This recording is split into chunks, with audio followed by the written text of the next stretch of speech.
नमस्कार दोस्तों, मैं भूषण गायकवाड़ आप सभी का स्वागत करता हूं अपने यूट्यूब चैनल में। तो अभी तक अगर आपने हमारे चैनल को सब्सक्राइब नहीं किया है तो सब्सक्राइब कीजिए, बेल आइकन को दबाइए ताकि हमारे नए नए वीडियोस की नोटिफिकेशंस आपको मिलती रहे।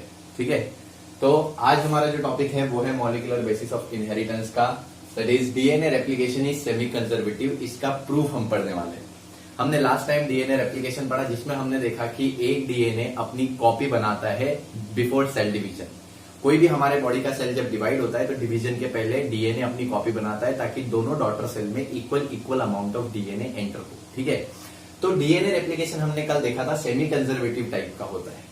सेमी कंजर्वेटिव टाइप का डीएनए रेप्लिकेशन का इन द सेंस यहाँ पे ये जो डीएनए है, इस डीएनए के जब दो डॉटर डीएनए बनते हैं तो उसमें एक स्ट्रैंड पैरेंटल स्ट्रैंड होता है जो कि यहाँ पे ब्लू दिख रहा है, और दूसरा स्ट्रैंड न्यूली फॉर्म स्ट्रैंड होता है। वैसे ही दूसरे डीएनए में भी एक स्ट्रैंड पैरेंटल स्ट्रैंड होता है, दूसरा न्यूली फॉर्म स्ट्रैंड होता है। तो ये जो है मॉडल, उसको हम बोलते हैं semi conservative model of DNA replication.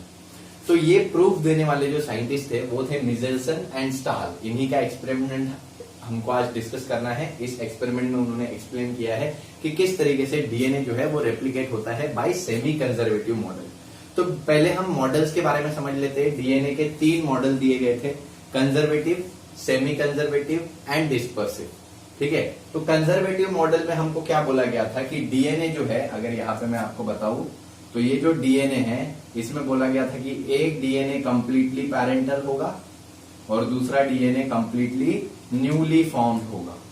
तो ये था कंजर्वेटिव मॉडल जिसमें एक पूरा पैरेंटल डीएनए और दूसरा पूरा नया डीएनए, उसमें एक स्ट्रैंड पैरेंट का और एक डॉटर का, ऐसा यहाँ पे स्ट्रक्चर नहीं देखने को मिलता है। दूसरा हम देखते हैं सेमी कंजर्वेटिव, जिसमें हम देखते हैं एक आधा डीएनए, मतलब एक डीएनए स्ट्रैंड जो है वो पैरेंट होता है, दूसरा न्यूली फॉर्म्ड होता है। एक पैरेंटल होता है, दूसरा न्यूली फॉर्म्ड होता है। तो ये दूसरा कंजर्वेटिव। एंड डिस्पर्सिव में बोला गया था, यहाँ पे हम देखते हैं इसको, डिस्पर्सिव में कुछ आधा डीएनए का, एक डीएनए का कुछ आधा पार्ट, कुछ पार्ट न्यूली फॉर्म्ड होगा, कुछ पार्ट पैरेंटल होगा, कुछ पार्ट न्यूली फॉर्म होगा, कुछ पैरेंटल। तो ये न्यूली फॉर्म है, ये पैरेंटल, ये न्यूली फॉर्म, ये पैरेंटल। तो ऐसे ही दूसरा स्टैंड भी होगा, ये कुछ न्यूली, ये पैरेंटल है और कुछ न्यूली फॉर्म स्ट्रैंड होगा। तो कुछ ऐसा स्ट्रक्चर डीएनए का, ये डिस्पर्सिव मॉडल है। तो डीएनए के 3 मॉडल दिए गए जिसमें से सबसे करेक्ट मॉडल है सेमी कंजर्वेटिव मॉडल, और ये एक्सप्लेन करने वाले साइंटिस्ट थे मिचेल्सन एंड स्टाहल। तो इन्होंने अपना एक्सपेरिमेंट किया था 1958 में, और इस एक्सपेरिमेंट में उन्होंने एक्सपेरिमेंट को कैरी आउट करने के लिए उन्होंने डीएनए को चूज किया, ई कोलाई के। ठीक है, ई कोलाई एक बैक्टीरिया को चूज किया, और उसमें अब उनको देखना था कि मॉडल डीएनए का जो है वो कौन सा है। उसके लिए उन्होंने एक्सपेरिमेंट में नाइट्रोजन को चूज किया, डीएनए के मॉलिक्यूल को। हमें पता है डीएनए ये जो मॉलिक्यूल है इसमें नाइट्रोजनस बेसेस होते हैं। क्या होते हैं? Nitrogenous bases, that is adenine, guanine, cytosine and thiamine. These are the nitrogenous bases. तो नाइट्रोजन बहुत इंपॉर्टेंट पार्ट होता है डीएनए का। तो उन्होंने क्या किया, 2 टाइप के नाइट्रोजन यहाँ पे यूज किए। एक heavy type of nitrogen, isotopes नहीं है ये, मतलब आइसोटोप है बट रेडियो एक्टिव नहीं है। तो एक हेवी नाइट्रोजन यूज किया और दूसरा लाइट नाइट्रोजन यूज किया। हेवी नाइट्रोजन जिसका मॉलिक्यूलर मास था 15, और लाइट नाइट्रोजन जिसका मॉलिक्यूलर मास था, that is atomic mass number था 14। ठीक है, तो यहाँ पे 2 टाइप के नाइट्रोजन उन्होंने चूज किए। ठीक है, 2 टाइप के नाइट्रोजन यहाँ पे सिलेक्ट किया। मतलब सबसे पहले उन्होंने जनरली N14 जो लाइट नाइट्रोजन है वो प्रेजेंट होता है जनरली नाइट्रोजनस बेस पेयर में, दैट इज एडेनिन ग्वानिन में। बट उन्होंने क्या किया, एक मीडियम क्रिएट किया। मीडियम यानी एक ऐसा मीडियम जिसमें उन्होंने अमोनियम क्लोराइड ऐड किया। ठीक है, अमोनिया क्लोराइड ऐड किया। अब ऐसे मीडियम में अमोनियम क्लोराइड एडेड था बहुत सारा, उसमें उन्होंने ई कोलाई को ग्रो किया। उसमें उन्होंने क्या किया, ई कोलाई को ग्रो किया। अब बहुत टाइम तक उसको अमोनियम क्लोराइड मिलते जा रहा था, तो वो E coli as a food material ammonium chloride use कर रहा था। तो नाइट्रोजन जो था अमोनियम क्लोराइड में वो हेवी नाइट्रोजन था। मतलब जब ई कोलाई बार बार हेवी नाइट्रोजन को यूज कर रहा था एज अ फूड सोर्स, तो वो क्या कर रहा था, अपना जितना भी नाइट्रोजनस मटेरियल जो भी वो बना रहा है वो हेवी नाइट्रोजन से बना रहा था। मतलब वो अपना डीएनए भी किससे बना रहा होगा, हेवी नाइट्रोजन से। तो ऐसे उन्होंने 1 जनरेशन, 2 जनरेशन, ऐसे 5-6 जनरेशन तक बार बार उन्होंने ई कोलाई को ग्रो किया, क्योंकि ई कोलाई की लाइफ साइकिल कितनी होती है, सिर्फ 20 मिनट्स की। तो बार बार उन्होंने ई कोलाई को ग्रो किया और ग्रो करने के बाद फाइनली उनको जो ई कोलाई मिला उसका उन्होंने डीएनए देखा। तो ये ई कोलाई यहाँ पे हम देख रहे हैं जिसका डीएनए नाइट्रोजन 15 का है। तो बहुत 3, 4, 5, 6 जनरेशन के बाद उन्होंने जो डीएनए ई कोलाई से रिकवर किया उसका डीएनए में पूरा नाइट्रोजन जो था वो हेवी टाइप का नाइट्रोजन था। जितना भी नाइट्रोजन वो कंटेन कर रहा था वो हेवी टाइप का नाइट्रोजन कंटेन कर रहा था। अब उस हेवी नाइट्रोजन या लाइट नाइट्रोजन जो भी उन्होंने किया, तो हेवी नाइट्रोजन को और लाइट नाइट्रोजन को उन्होंने डेंसिटी ग्रेडियंट पे रन किया। डेंसिटी ग्रेडियंट क्या होता है? बेसिकली एक तरीके का यहाँ पे उन्होंने सोल्यूशन यूज किया सीजियम क्लोराइड, जिसको अगर हम सेंट्रीफ्यूज करते हैं तो उसके बाद हमें हेवी पार्टिकल जो है जिसकी डेंसिटी हाई है वो बॉटम में दिखते हैं और जिसकी डेंसिटी कम है वो ऊपर दिखते हैं। ठीक है, सुपरनेटेंट में। तो बेसिकली इन्होंने यहाँ पे डेंसिटी ग्रेडियंट यूज किया यहाँ पे सीजियम क्लोराइड, जिसमें हेवी मैटर, हेवी जो डेंसिटी वाले पार्टिकल है वो नीचे की तरफ सेटल होते हैं, नीचे की तरफ उसकी बैंडिंग्स आती है, और जो लाइट नाइट्रोजन होते हैं उनकी बैंडिंग्स ऊपर की तरफ आती है। ठीक है, तो उन्होंने यहाँ पे ये डेंसिटी ग्रेडियंट यूज किया। इसमें अगर हम कोई भी मॉलिक्यूल डालते हैं, डीएनए या कुछ भी, तो वो भी वैसे ही सेटल होगा जैसे उसकी डेंसिटी होगी। अगर उसकी डेंसिटी हाई होगी तो वो बॉटम में सेटल होगा, अगर उसकी डेंसिटी लो होगी तो वो ऊपर एकदम एट द क्या बोल सकते हैं टॉप पे सेपरेट होगा। ठीक है, तो इस तरीके से उन्होंने सबसे पहले ई कोलाई लिया। ई कोलाई को उन्होंने ग्रो किया एक मीडियम में जिसमें NH4Cl उन्होंने दिया, और ये NH4Cl में जो नाइट्रोजन था वो हेवी टाइप का था। अब बार बार वो जनरेशन ग्रो करने के बाद, क्योंकि इसमें हेवी नाइट्रोजन है, तो सारे के सारे डीएनए ई कोलाई के जो बने वो हेवी टाइप के बने। अब ऐसे ई कोलाई के डीएनए को उन्होंने निकाला बाहर, और फिर उसके बाद उन्होंने रन किया एक सीजियम क्लोराइड के डेंसिटी ग्रेडियंट पे। तो उन्होंने देखा कि क्योंकि इसका डीएनए जो है वो हेवी टाइप का नाइट्रोजन कंटेन कर रहा है, तो बैंड कहां पे दिख रहा है? हाई डेंसिटी की रीजन में, यानी बॉटम पे बैंड दिख रहा है। अब उसके बाद उन्होंने क्या किया?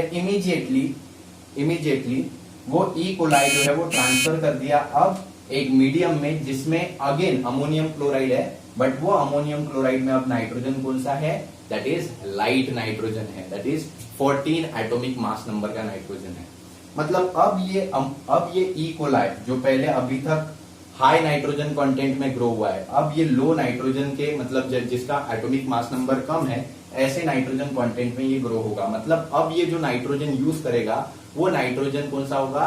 Light nitrogen, 14 nitrogen atomic mass number. ठीक है, तो अब जो भी ये चीजें सिक्रीट करेगा, यानी डीएनए भी सिक्रीट करेगा, तो वो डीएनए का भी स्ट्रैंड या जो भी मटेरियल होगा वो लाइट नाइट्रोजन से सिक्रीट होगा। तो ऐसे में जब इन्होंने ये जनरेशन ग्रो किया और उसके बाद अगेन नेक्स्ट जनरेशन देखा, अगेन दूसरा 20 मिनट बाद, ऐड करने के 20 मिनट बाद जो जनरेशन आया उसमें उस ई कोलाई के सेल को उन्होंने अगेन सेपरेट किया, सेल में से डीएनए को एक्सट्रैक्ट किया, डीएनए को अगेन सेंट्रीफ्यूज पे रन किया, यानी अगेन डेंसिटी ग्रेडियंट में रन किया। अब उनको जो बैंड मिला वो देखो नीचे नहीं मिला, बॉटम में नहीं मिला, मीडियम में मिला, बीच में मिला। तो उन्होंने यहाँ पे बोला कि इसकी डेंसिटी मीडियम है, ना ज्यादा हाई है ना ज्यादा लो है। इसका मतलब क्या हो सकता है? इस डीएनए में जो डीएनए फॉर्म हुए उसमें एक डीएनए स्ट्रैंड जो है वो पैरेंटल होगा और दूसरा डीएनए स्ट्रैंड जो है वो दैट इज कैसा होना चाहिए? Newly form. यानी एक डीएनए स्ट्रैंड में हाई मतलब हेवी नाइट्रोजन है और दूसरे डीएनए स्ट्रैंड में लाइट नाइट्रोजन है। यहाँ पे भी एक डीएनए स्ट्रैंड में हेवी नाइट्रोजन है और दूसरी बार हमने उसको लाइट नाइट्रोजन कंटेंट में ग्रो किया, तो दूसरा स्ट्रैंड लाइट नाइट्रोजन का है। अब उसके बाद अगेन उन्होंने तीसरी जनरेशन का वेट किया, 40 मिनट बाद अगेन उन्होंने देखा तो उनको क्या मिला? उनको ज्यादा से ज्यादा लाइट बैंड मिला और बहुत कम मीडियम बैंड मिला। इसका रीजन क्या था? हमें पता है कि डीएनए के दोनों स्ट्रैंड सेपरेट हो जाते हैं और एक strand as a template act करता है रेप्लिकेशन फॉर्म होने के बाद। तो ये डीएनए का स्ट्रैंड ने टेम्पलेट की तरह फॉर्म किया, और क्योंकि अभी भी ये लाइट मीडियम में ही है, तो लाइट मीडियम में होने के कारण अभी भी यहाँ पे जो नया डीएनए स्ट्रैंड सिक्रीट हो रहा है वो लाइट डीएनए स्ट्रैंड सिक्रीट हो रहा है। तो अगेन ये हेवी, ये लाइट, यहाँ पे भी ये भी सेपरेट हुए दोनों। ठीक है, तो एक हेवी एक लाइट यहाँ पे फॉर्म हुए, तो ये दोनों मीडियम में दिख रहे हैं। ठीक है, बट वैसे ही दूसरे दो स्ट्रैंड, जैसे कि ये भी, इसका अगर ये सेपरेट हुआ, इस पे नया स्ट्रैंड फॉर्म हुआ, तो इसका जो ये लाइट स्ट्रैंड है वो भी सेपरेट हुआ और उस पे भी नया स्ट्रैंड फॉर्म हुआ, तो ये पूरी तरीके से लाइट है। और ऐसे ही यहाँ पे भी ये लाइट स्ट्रैंड सेपरेट हुआ, उसमें नया डीएनए स्ट्रैंड फॉर्म हुआ तो ये भी लाइट है, और यहाँ पे लाइट डीएनए की बाइंडिंग ज्यादा शो हुई।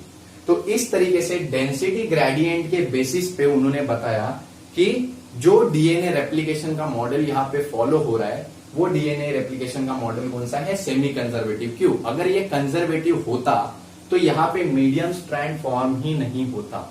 एक तो यहाँ पे देखो, अगर ये डायरेक्ट इसके बाद अगर ये कंडीशन आ रही है, एक स्ट्रैंड पूरा का पूरा पैरेंटल, एक स्ट्रैंड पूरा का पूरा न्यू, अगर ये कंडीशन यहाँ पे होती तो एक स्ट्रैंड बॉटम में आता पूरा का पूरा, दैट इज हेवी स्ट्रैंड, और दूसरा अगर ये ऐसे फॉर्म होता तो दूसरा हेवी यहाँ पे आता लाइट स्ट्रैंड। ठीक है, तो बट यहाँ पे ऐसी कंडीशन नहीं हुई दूसरे केस में, दूसरे जनरेशन में, कि एक लाइट और एक हेवी, ऐसा नहीं आके दोनों के बीच में मीडियम स्ट्रैंड आया। इसका मतलब हम देखते हैं मीडियम डेंसिटी ग्रेडियंट हमको मिला।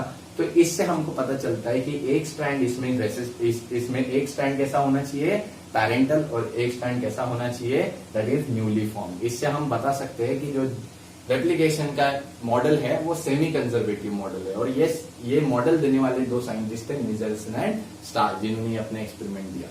तो अगर आपको हमारा ये वीडियो पसंद आया, अगर ये लेक्चर समझ में आया, तो लाइक कीजिए, शेयर कीजिए, दोस्तों के साथ मिलके ये वीडियो देखें। ठीक है, और चैनल को सब्सक्राइब करना मत भूलिएगा।